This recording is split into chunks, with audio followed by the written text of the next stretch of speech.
rồi sau đó xin thân mới đi PCB sản sinh làm việcเกี่ยวกับที่ว่าปืนอโลเอชฟัดต่อนะออกมาใหม่ล่าสุดปี2025นะตัวนี้นะจะเป็นที่ว่าปี2025นะตัวนี้นะออกมาใหม่ล่าสุดปี2025นะฟัดต่อเนาะเป็นลำที่ว่าข้าพเจ้าที่ว่าใส่55เซนนะตัวนี้คอนหลังของข้าพเจ้าโบสามารถที่ว่าไปถึง55เซนได้นะสำหรับคอนหลังจะเทนคำบอกนี้เนาะข้าพเจ้าเลยมาใส่บนนี้อันหนึ่งนะไทเอียนะบนนี้ตักใส่ได้หนึ่งนะประมาณนี้นะอันนี้จะเป็นที่ว่าข้าพเจ้าตั้งให้ลูกค้าทางฝั่งเราเนาะ80 เมตรต่อวินาทีเนาะข้าพเจ้าตั้งให้ลูกค้าทางฝั่งเรานะข้าพเจ้าออละ60 ถึง 70 เมตรนะสันเนาะข้าพเจ้าตั้งให้ที่ว่า80 เมตรต่อวินาทีเนาะสำหรับของวัยรุ่นนี้เนาะอันนี้จะเป็นกล้อง BSA เนาะกล้อง BSA เนาะ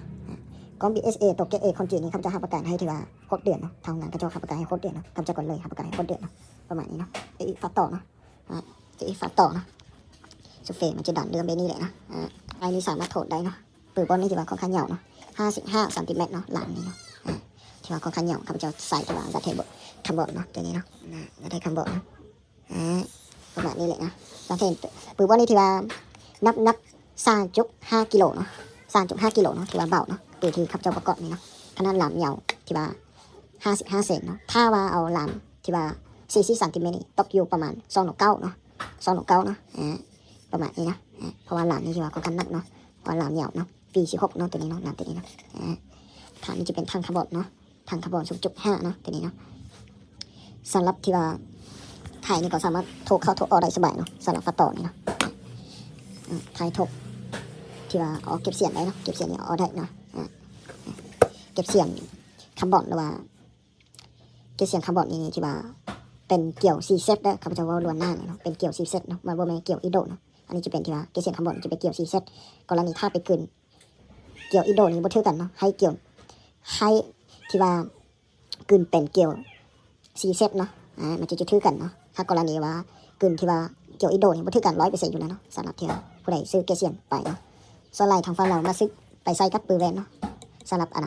เก็บเสียงคาร์บอนนี่เนาะอันนั้นนับนี่เนาะ 98% นี้ไปใส่กับปืนกีฬาเนาะสปืนโลนี่เขาเจ้าสั่นน้อยเนาะสำหรับเก็บเสียงที่ว่าคาร์บอนนี่เนาะน้ำหนักที่ว่าค่อนข้างเบาเนาะเบากว่าลูกอื่นๆหรือว่าลูกทั่วๆไป 100% แน่นอนเนาะสำหรับเก็บเสียงคาร์บอนของข้าพเจ้านี่เนาะส่วนเทียนหรือว่าไปสั่นน้ำหนักได้เนาะประมาณนี้แหละเนาะอันนี้จะเป็นที่ว่าผู้ใดต้องการที่ว่าซ่องอยู่ในพวกตาติโก้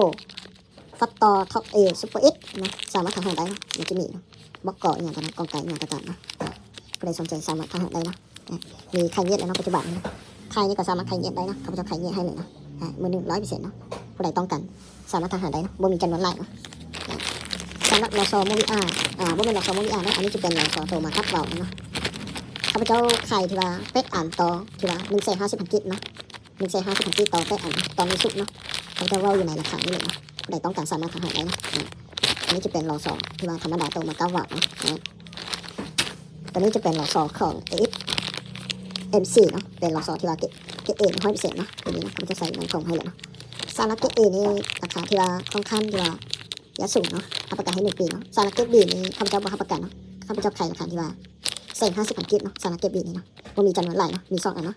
สำหรับเกบีนี่เนาะใส่ไข่ที่ว่า150,000 กิกเนาะต่ออันเนาะประมาณนี้เลยเนาะอันนี้จะเป็นลอซอโคโดเนาะลอซอโคโดเนาะตัวนี้ตัวซ้ำนี้จะเป็นที่ว่ายิงลูกทั่วไปเนาะให้ยิงขนาดที่ว่าเสาเอ็กเกนลงมาเนาะสำหรับลอซอนี้เนาะลอซอที่ข้าพเจ้าไข่นี้เนาะนี่จะเป็นลอซอโคโดเนาะโอเคแล้วบอกเอาเกิดไปเนาะอันนี้จะเป็นที่ว่ายิงลูกสลัดเนาะยิงลูกสลัดเนาะลอซอตัวนี้เนาะที่ว่ายิงลูกสลัดโดยตรงว่าให้ยิงที่ว่าเบอร์3เนาะตัวนี้เนาะลอซอคอเตลาเบสนี่ก็คือการค่าของข้าพเจ้าเนาะประมาณนี้เลยนะอันนี้จะเป็นที่ว่าข้อต่อคอฟัดต่อเนาะฟัดต่อเนาะตัวนี้เนาะฟัดต่อได้ตัวนี้ใครสนใจสามารถหาได้เกินมา1เนาะอันนี้จะเป็นซุกซ่องของปืนอโลดนะซุกนึงมันจะมีครบจอแบบนี้เลยนะฟอนซูเปอร์อุลิตอเคนนี่เนาะมันจะมีซูเปอร์อุลิตอเคนเห็นไหมสีน้ำตาลนี่นะผมจะใส่ยังไงนะเบอร์ไม่ค่อยเห็นนะเดี๋ยวสีเขาเอาถักไว้เห็นไหมอันนี้จะเป็นเกรดเอ100%เนาะเห็นไหมมันจะเป็นสีน้ำตาลเนาะที่ว่าซึ่งหนึ่งมันจะมีครบจอเนาะสำหรับเบาเกล็ดแก๊สนี่ที่ว่าสามารถใส่ได้กับเบาเกล็ดแก๊สทุกอย่างว่าทุกอันนี้ทุกกันเมื่อ100%เนาะซึ่งหนึ่งมันจะมีแบบนี้นะประมาณนี้นะผู้ใดสนใจสามารถอีบอกหาเบอร์โทรตามหน้าจอนี้นะ918279อันนี้ที่ว่าสามารถที่ว่าเก็บเงินไปทันได้เนาะสำหรับโอลินนะทุกซ่องเบาก้อนไหนมันจะมีตก8 แหวน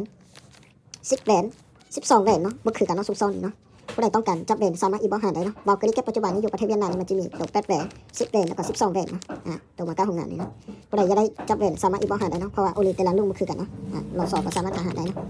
ว่าผู้ใดต้องการเราสอบกันเนาะรายละเอียดของปืนบอนี้มันจะมีด้านนี้หนึ่งข้าพเจ้าที่ว่าเปียให้เราสอบเปียโนเนาะตัวนี้เนาะเราสอบเปียโนนี้ข้าพเจ้าประกาศให้ที่ว่า1 ปีเต็มเนาะสำหรับหลานที่ว่าหลานLTนี้ข้าพเจ้าที่ว่าประกาศให้ที่ว่า2 ปีเต็มเนาะสำหรับเวานี่ที่ว่าข้าพเจ้าที่ว่าใส่หลอสอโมวิอาร์เนาะเวลโมวิอาร์เนาะข้าพเจ้าประกาศให้ที่ว่า3 เดือนเต็มเนาะ3 เดือนเต็มเนาะสำหรับก้อนนี้ที่ว่าประกาศให้6 เดือนเนาะเพราะว่าก้อนรุ่นนี้จะเป็นก้อนที่ว่าหนักเข้าจับบริษัทโดยตรงเนาะทำบริษัทข้าพเจ้าประกาศให้ที่ว่า6 เดือนข้าพเจ้าก็ประกาศให้6 เดือนเนาะ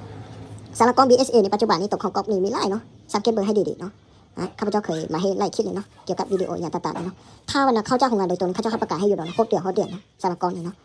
ถ้าบ่มีของงานเท่นี่หรือว่าของงานปาร์ตี้หรือว่าของงานของก๊อกว่าไงของก๊อกข้าเจ้าบ่มีใบรับประกัน100%แน่นอนเนาะถ้าว่าผู้ใดที่ว่าเข้าเจ้าของงานโดยตรงนี่ข้าเจ้ารับประกันให้100%แน่นอนสำหรับก้อนนี้เนาะสิมีซันนี้เนาะ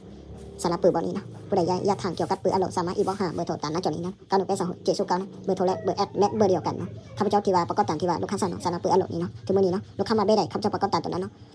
วิดีโอนี้จบเพียงเท่านี้เนาะขอให้ติดตามวิดีโอต่อๆไปเนาะขอเข้าใจนะ